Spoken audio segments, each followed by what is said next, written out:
setup over here. Everything looks so nice. Thank you. Hello, hi everyone. This is Chandelier Williams. Welcome back to my home and my version of Breaking Generational Curses. Today, I am privileged to welcome my sister, Sabrina Morgan. Hey, Sabrina. Hi, I'm Sabrina. Okay, so today Sabrina brought up a topic that she wanted to talk about, and I loved it. I thought it was amazing. It's piggybacking off of the topic that we did yesterday. What is it that you say to yourself about yourself? So, what is it that you wanted to talk about, Sabrina? Would you like to introduce that? Yes. What I mostly want to talk about is having like self-love for myself, so I can project that out into the world and start feeling more happy. Sometimes I don't feel like I might look as, good. I don't fit up to society, like how they image you, how they want you to look. Okay. So, like we were talking about yesterday, do you remember where I was saying, hey, what is it that you say about yourself? Mm-hmm. So, what is it at this age? How old are you, Sabrina? I'm 22 years old. Hey, okay. She said that with confidence. Did you see this? I love it. So, what is it that 22-year-old Sabrina Morgan says to Sabrina? What do I say to myself? What do I say to myself? If you were looking in the mirror and talking to yourself right now, okay, no one but you, what is it that you say to you? Okay, what I would want to say to myself. Not what you want to say. What is it that you normally say to you, honestly? Okay, I'm not where I want to be in life. I need to be doing more. I need to be achieving more goals. So what is it that you think that you should have accomplished by the age of 22 that most normal 22-year-olds have already accomplished? I feel like I should be in my own place. I feel like a lot of people accomplish that. I have not.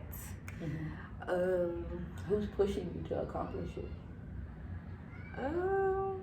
Who said, hey, you should be in your own place right now? Why are you not in your own place? Right. Who told you this? Well, okay. Other people would speak to me, and other people, they wouldn't necessarily want to speak to me, but they might make a comment to others, or I might overhear someone saying like something, as you would call slick, to the next person. About you, or you just about hear them me. saying it? Like okay. About me.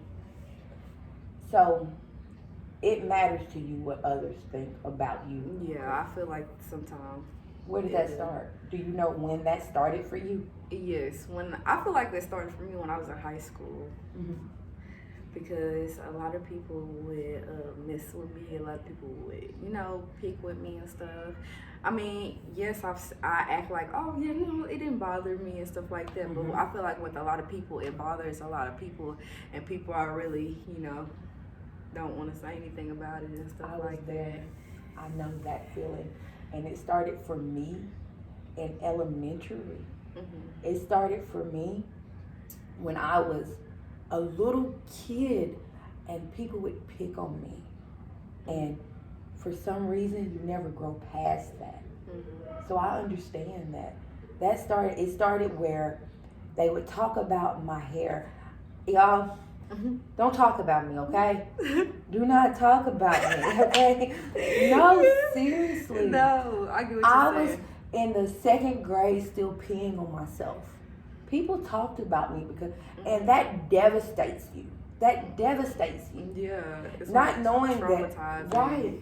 And then the backstory with that was that I was molested and raped when I was little, Mm-hmm. So no one's knowing that, hey, this is the reason that this girl is doing that. Mm-hmm. And that carried on with me when I moved to Jonesboro. Mm-hmm. It carried with me.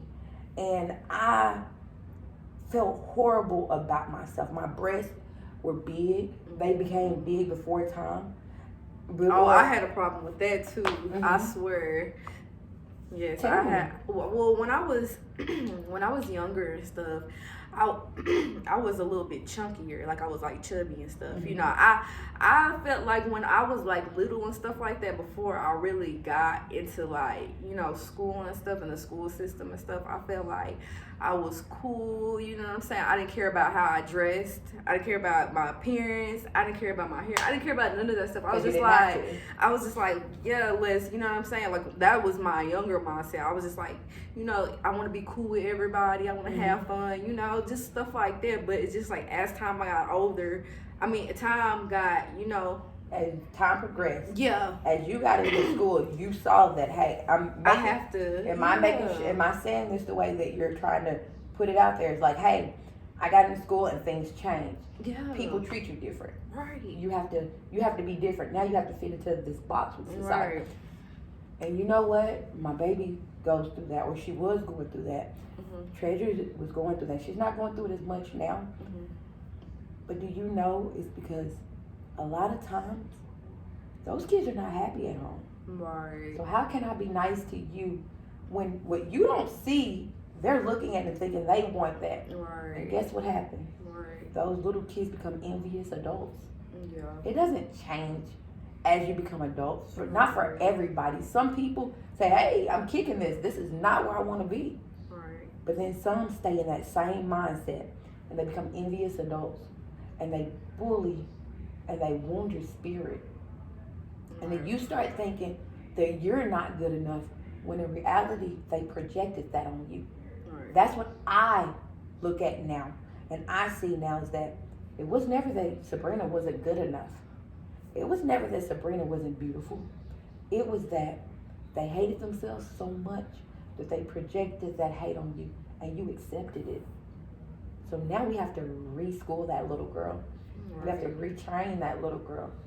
You have to tell that little girl who she is, because that little girl is more than enough. That little girl is beautiful. Not the adult, not the 22-year-old. You need to go back and you need to look at yourself and you need to tell yourself daily just how wonderful you are. You need to look at yourself and tell yourself just how beautiful you are. How often are you told that you're beautiful? I don't know. Is it a lot? Not very much? People say it to me, but it's just like, Look, wait, stop. You see, you already doubted that? yeah. You said, oh, well, they say it, but it's no big deal. No, ma'am. It's a big deal because it's true. Right. But it doesn't matter what they say if you don't believe it. Right. People look at you and they love you. They love everything that you're putting out. But why does it does not matter if you don't love what you're putting out. Right. You're not seeing you, so you're not giving your best you. Right. Because you have so much to give to this world.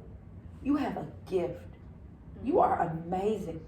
But it doesn't even matter because you're not going to give it to us until you see it. I love who you are. I love talking to you. I love talking to my little sister, y'all. My little sister is bad. When I tell you she's bad, she's bad. She slays hair. She does makeup. She's a jack of all trades. But does it matter if you don't see it? Right. I look at you and I say, oh my gosh, you're so exotic. You're so beautiful. But it doesn't matter if I'm telling you that. If you don't see it, you're so smart. But does that matter if you're not seeing it? So guess what? The same thing that I'm telling you, you have to learn to tell you. The same thing that other people are telling you, you have to learn to accept it. No buts. You are beautiful, and that's not you being egotistical. We work on that it's not being egotistical, you all. It's putting your ego to the side and accepting what you are. Right. You are beautiful, baby. You are beautiful. Well, thank you so much, sister. And you better learn to tell yourself you are. Can we touch on another subject? Okay. Okay, I'm sorry, you just No, doing so good. come I just on. want all the advice in the world from her, y'all. I'm sorry. Oh, I love it. And I can't help accept it. that.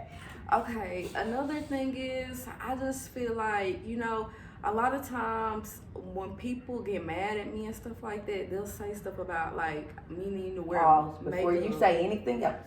Mhm. That's not your business. Right, That is one of the biggest things that we work on. It doesn't matter what they say. right, That's not your business. right. Your business is how you feel. Right. So when someone comes and try to dump that trash on you, Mm-hmm. that's not your business. Right. Before that even goes in your head, before you even hear that, Mm-hmm. that's not your business. Right. So when someone is upset, why are they even in your space? Right. Your space Got is you. a space of light and of energy and of positivity. So if they're not bringing you greatness, if they're not giving you love, Right. why are they in your space? And if every time someone talks to you and they get upset and they bring ugly to you, Mm-hmm. then baby, that's where they are. Why are you accepting that? Right. You are accepting it, and no one can give you anything that you're not taking in. If you brought me a gift and I don't want it, do I have to take it? No. So why do you have to take that ugliness? Right. Not just, it has to be active practices. Yeah. It has to be you actually saying every day, you need to look in the mirror and look at how beautiful you are. Mm-hmm. I can see